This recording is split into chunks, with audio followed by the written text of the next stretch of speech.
Good morning, guys!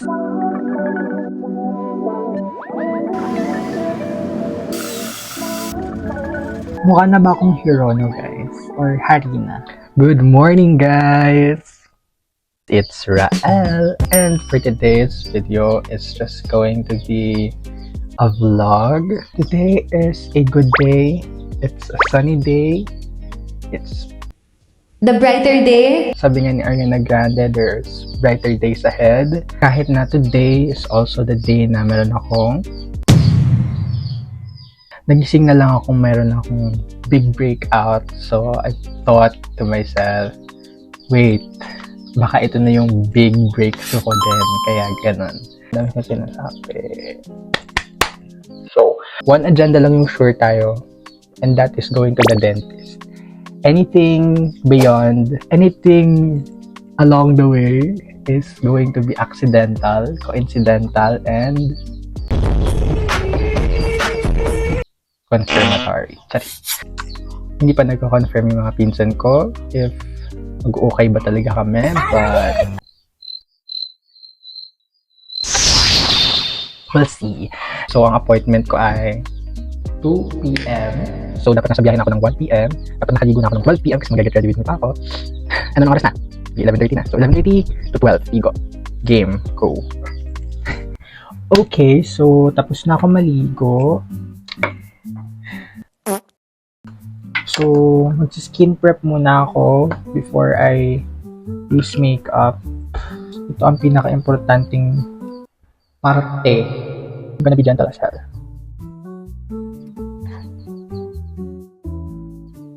So, try kong mas bilisan yung get ready with me natin ngayon kasi last time, nag-overshare ako, nag-overyap ako, nag-overtime ako. So, if you haven't watched yung first ever Get Ready With Me X vlog ko, go, panoorin nyo. Pero mamaya na, dito ka muna. Please, stay. Hey, are you still there? Good. Maybe I'm just not better than this.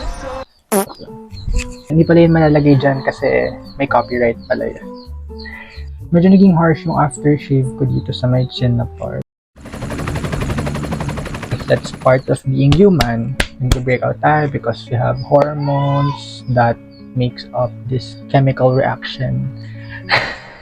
We have to be extra nice with ourselves, especially at times na feeling natin we don't look our best.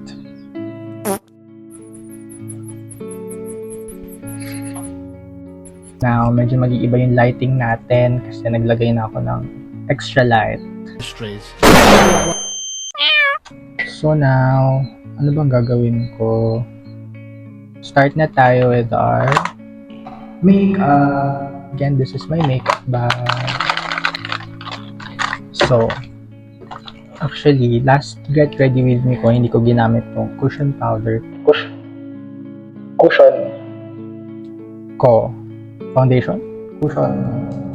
Basta, hindi ko siya nagamit kasi kalimutan ko. But for, ano ba, nakangati ako. But for today, gagamitin natin siya. Kulang ulit ako ng maliit na brush. Kuha tayo ng product, and then, wow, parang wala naman.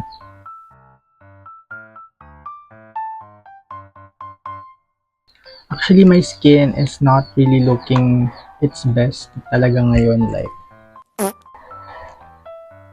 same as before, ganun lang din yung gagawin ko.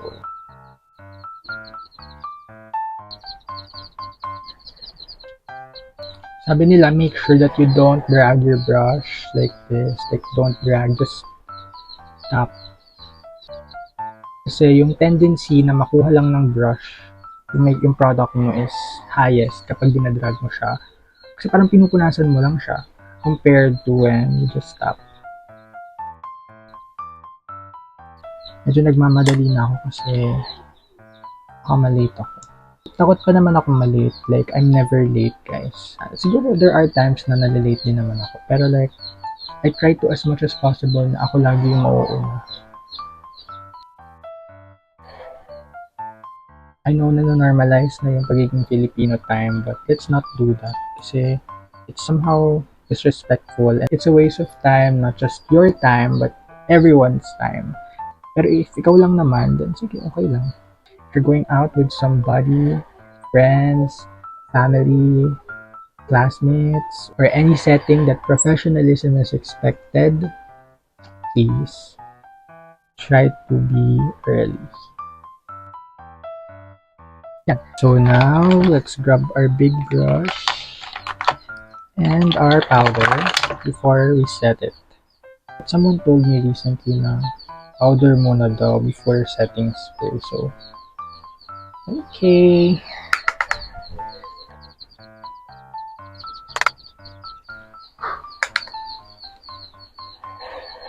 And as always, don't forget your T-zone.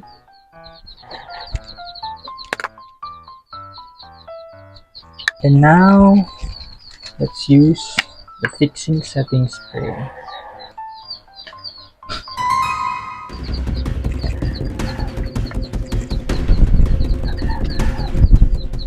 Patuyuin lang natin siya, and then I'm gonna do my hair na.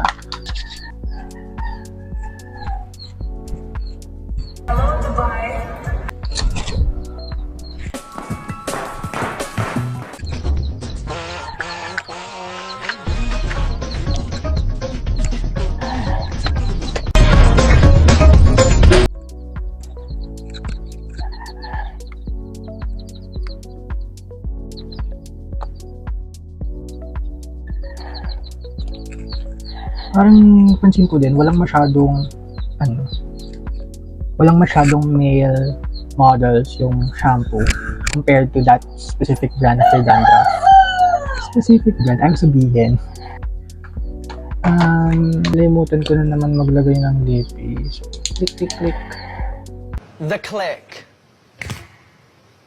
Click. Click. Tingnan nyo ha. Napaganon ako sa'yo.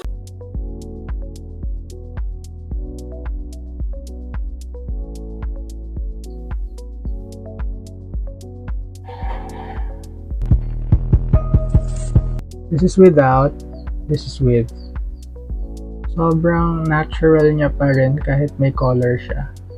Adds life.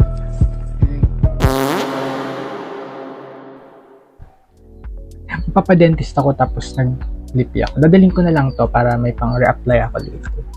Nakalimutan ko din yung eyeshadow. It's not an integral part naman. So, okay lang ihabol.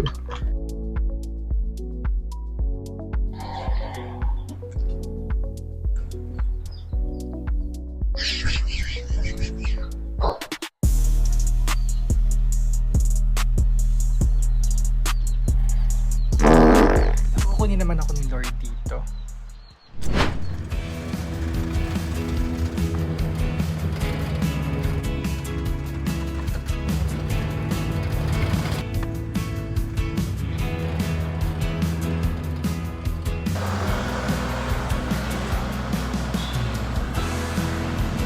Pag nakita ko ng nanay ko dito, magagalit yun kasi sabi niya, wag kang maglalabas ng iPad sa kalsada kasi pag yan nahablot, bahala ka sa buhay mo.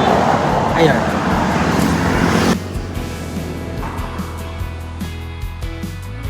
Guys, sobrang tagal ng jeep, so naiinis na ako. Tignan nyo naman yung kuko ko, guys.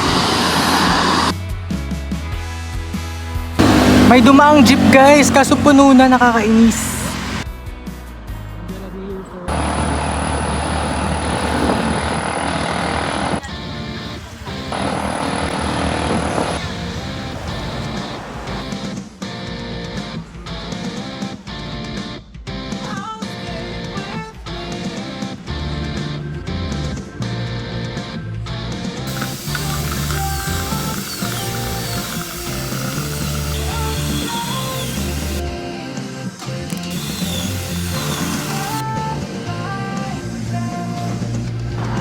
So, yeah.